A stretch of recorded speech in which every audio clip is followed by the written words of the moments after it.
जय जानकी मित्रों, आप सबों को संक्रांति की बहुत बहुत शुभकामना। मित्रों, अगर हमारे चैनल पर पहली बार आए हैं तो चैनल को सब्सक्राइब कर लीजिए, वीडियो को लाइक कीजिएगा, कमेंट सेक्शन में अपने विचार अवश्य ही लिखिए। मित्रों, आज मकर संक्रांति है। आज के दिन बहुत सारे नियम किए जाते हैं, बहुत सारे विधि किए जाते हैं अपने जीवन को सुखमय बनाने के लिए। ब्रह्म मुहूर्त से ही आज स्नान दान की प्रक्रिया शुरू हो गई है। लोग स्नान करते हैं ब्रह्म मुहूर्त में गंगा इत्यादि पवित्र नदियों में, और फिर जा कर के दान भी करते हैं। मकर संक्रांति को दान अवश्य करना चाहिए, सूर्य पूजा करना चाहिए। तांबे के लोटे में गुड़ मिश्रित जल, उसमें काला तिल मिला करके भगवान सूर्य को लाल पुष्प के साथ अर्घ्य देना चाहिए।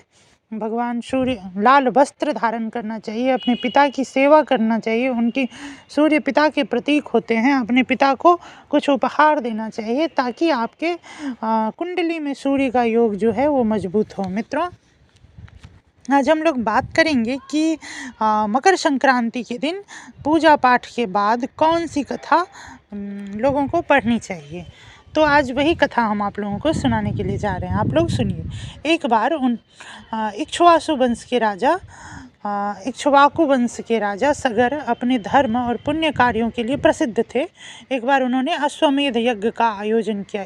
ऐसा कहा जाता है कि उन्होंने 1000 अश्वमेध यज्ञ किया, और जब 999 यज्ञ पूर्ण हो गया तो अंतिम यज्ञ 1000वां यज्ञ का घोड़ा जब छोड़ा गया तो देवराज इंद्र को ऐसा संशय हो गया मन में कि कहीं महाराज सगर जो है भगवान से हमारे इंद्रासन की मांग न कर दे।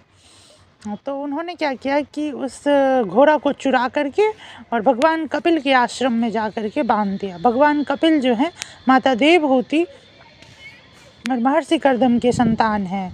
महर्षि कर्दम ब्रह्मा जी के छाया से प्रकट हुए थे, ब्रह्मा जी के मानस पुत्र हैं। तो माता देवहूति और महर्षि कर्दम के संतान हैं महर्षि कपिल। इनका चर्चा जो है, इनकी कथा जो है श्रीमद् भागवतम में मिलती है।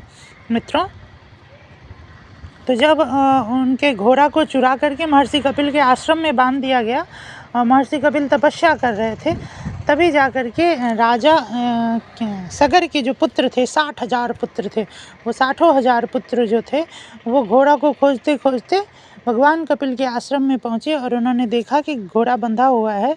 तब जा कर के उनने उनके ऊपर में झूठा आरोप लगा दिया चोरी का। भगवान कपिल कुपित होकर के सगर के 60,000 पुत्र को जला करके भस्म कर दिए, श्राप दे करके। राजा सगर अपने पुत्र को खोजते हुए भगवान कपिल के आश्रम में पहुँचे और उन्होंने जब वो कपिल मुनि के आश्रम में आए तो उन्होंने क्षमा प्रार्थना की, और क्षमा प्रार्थना करने पर कपिल मुनि द्रवित हो गए और उन्होंने कहा कि श्राप तो वापस नहीं हो सकता है, लेकिन इन संतानों के मोक्ष के लिए गंगा जी को पृथ्वी पर लाना पड़ेगा।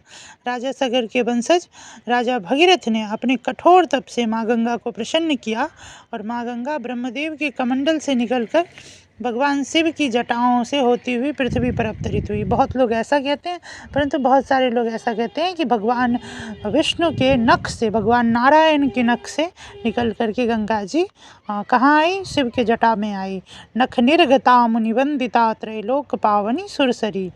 भगवान के नख से उत्पन्न हुई है गंगा जी। तो वो गंगा जी भगवान के नख से निकली, उस भगवान के चरणोदक को भगवान शिव अपने मस्तक पर धारण करते हैं, अपने जटाओं में धारण करते हैं, और फिर जाकर के उसे गंगोत्री के पास में गंगा जी को पृथ्वी पर उतार देते हैं। मित्रों, और वही गंगा जी गंगा सागर में जाकर के, बंगाल में गंगा सागर है, वहीं पर जाकर के उनके 60,000 पुत्रों को क्या करती हैं? मोक्ष प्रदान करती हैं। गंगा जी उनके 60,000 पुत्रों को मोक्ष प्रदान करती है। वहीं पे कपिल भगवान का आश्रम है। कहते हैं कि सब तीर्थ बार बार, गंगा सागर एक बार। तो मकर संक्रांति का यही कथा है। आप लोग आशा करते हैं कि आप लोग के लिए ये वीडियो लाभदायक होगा, आपके लिए इन्फॉर्मेटिव होगा। ऐसे ही और भी वीडियोज़ के लिए हमारे चैनल को सब्सक्राइब कर लीजिए। धन्यवाद।